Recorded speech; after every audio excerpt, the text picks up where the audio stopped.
Hey everyone, it is Erica. Welcome to day one of your 5-day, 5-pound challenge. I'm so excited for everyone to be here and to start. I hope that you got the email I sent out yesterday, downloaded and printed out your challenge reset checklist, because we're going to be going over this over the week, and I want you to check off all of these that you are doing every day, right? So it's a really, really good guideline. I know that, you were asking, what should I eat? What should I buy at the grocery store? There's not going to be a ton of hard, fast rules, just more so guidelines in this group. But I did attach some files, including this checklist, in the Facebook group in terms of a shopping list, recipes and menus that might help you figure out things, what you might want to eat during this week and beyond, right? That was just part of a different challenge that I did before. But over the next 5 days, what I do want you to focus on is, one, we're going to be intermittent fasting. So I'm sorry, I should have posted this yesterday, but it's on your checklist. We want to eat in an 8-hour window and fast in a 16-hour window. So it's called the 16-8 intermittent fast, or time restricted eating pattern.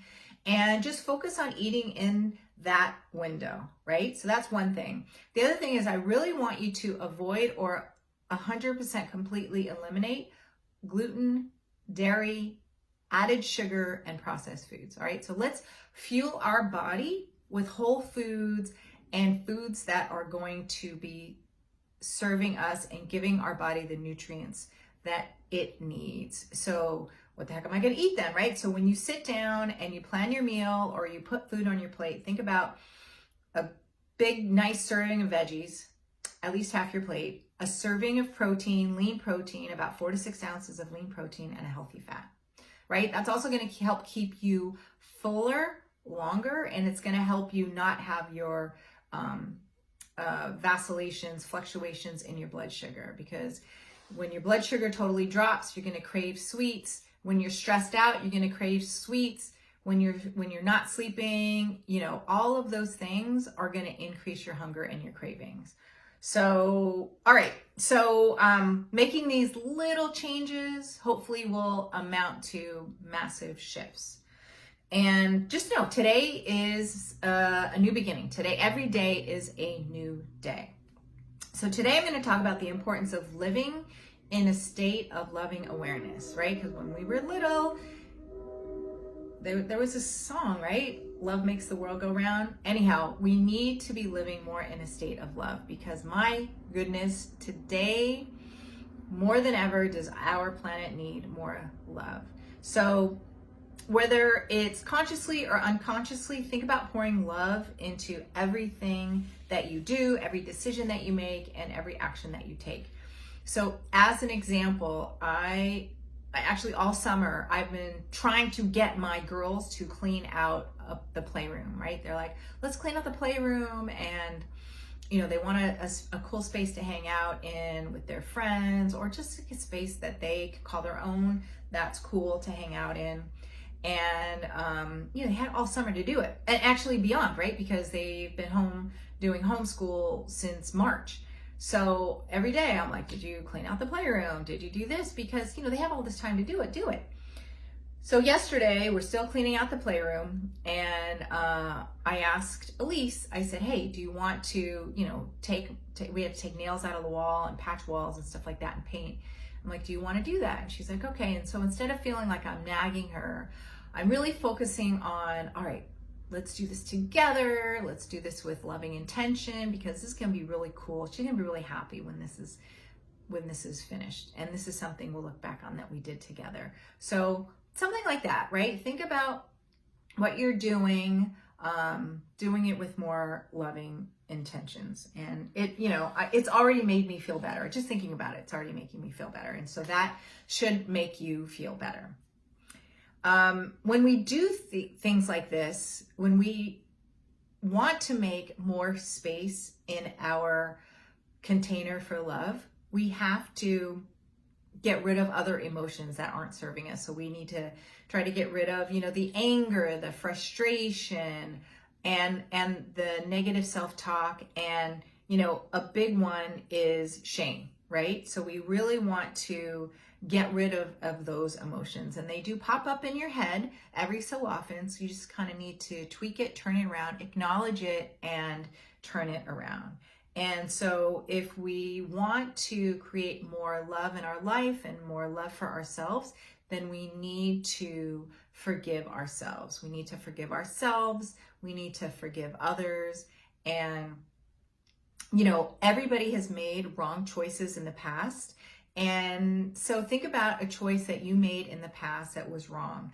And chances are you're a different person than when you made that wrong choice. So forgive yourself, and that situation, I'm sure, is not the same at all. So, right, forgive yourself, forgive the situation, and then move on. Because realize that emotion only exists in your own head. I mean, it doesn't exist anywhere else. So if you want to focus on that and have that eat away at you, it's like not serving you at all. So my suggestion to you is to focus more on love, right?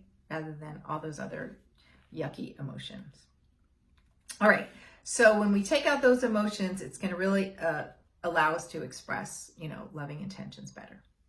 All right. So the second one is, the second way we can increase our loving awareness is with service. So when we're serving someone or something, right? Our job, our children, our home, whatever like that,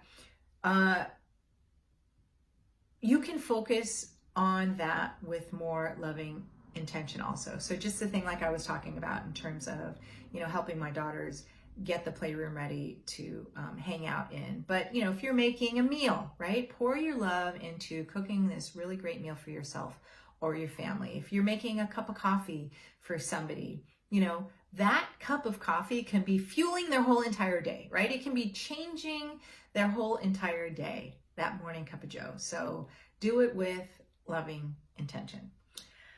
All right, so here's a big one. Number 3, self-love. So we really need to pay attention to self-talk, be kind to yourself, and express your gifts. So when you look in the mirror, what do you say to yourself?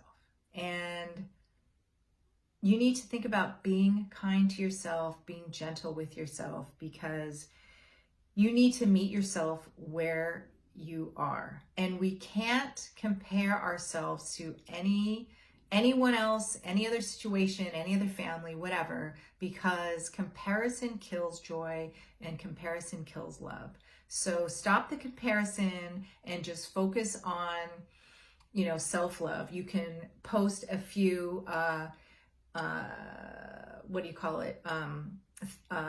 positive affirmations in your mirror every morning.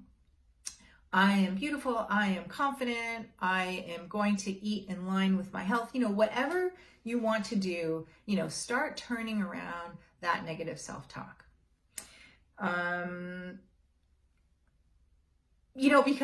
So you have to remember that you are exactly where you are based on what you've learned so far, right? Let me just repeat that. You are exactly where you are based on what you've learned so far and what you might need to learn. So just remember that. When you learn new lessons, then you can move on from them and create a better life, right?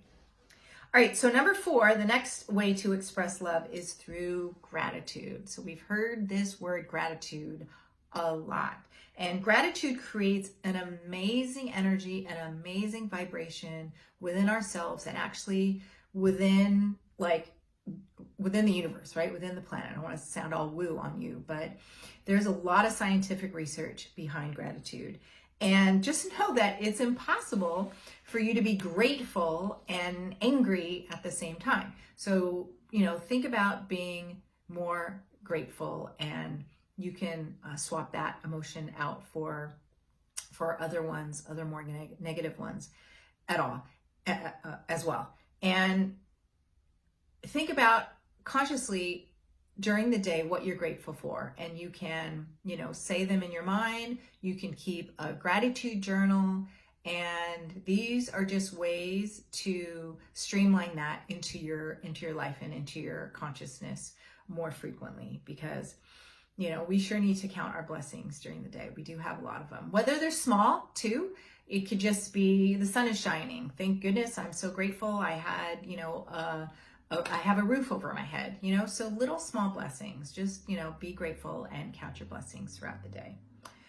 All right, and so number 5 is compassion. So just know that everybody has their own story. Everybody in this group, right, has their own story. And that story is very important for whatever journey they're on, right? And just know, if you have an amazing life, then there is probably a reason for that. And if you have some lessons in your life that you still need to learn, then there's still some lessons to be learned. And everyone is on their own journey. So whether this is a 5-pound journey for you, whether this is a health journey for you, just realize it's a journey. And I always tell my patients that, it's not a destination. It's always a journey, and we can always be learning something, and we can always be growing from something. And I'm really happy that you're here and that we can help each other on this journey. So let me know in the comments. I would love to hear how you are going to be expressing any of these 5 loving awareness suggestions throughout the day and throughout the week. If you'd like to comment on them, you can give as little or as much detail as possible, whatever you feel as comfortable giving. And just know that the more detail you give, the more it's going to help you. And you never know, it might help somebody else. So again, welcome. I am so happy that you're here today. If you haven't already, also just make sure you take a waist circumference measurement and a weight, and then we can circle back to that at the end of the week. And I guess that's about it for today. I will see you tomorrow, and I hope you make it an amazing day today. All right, take care.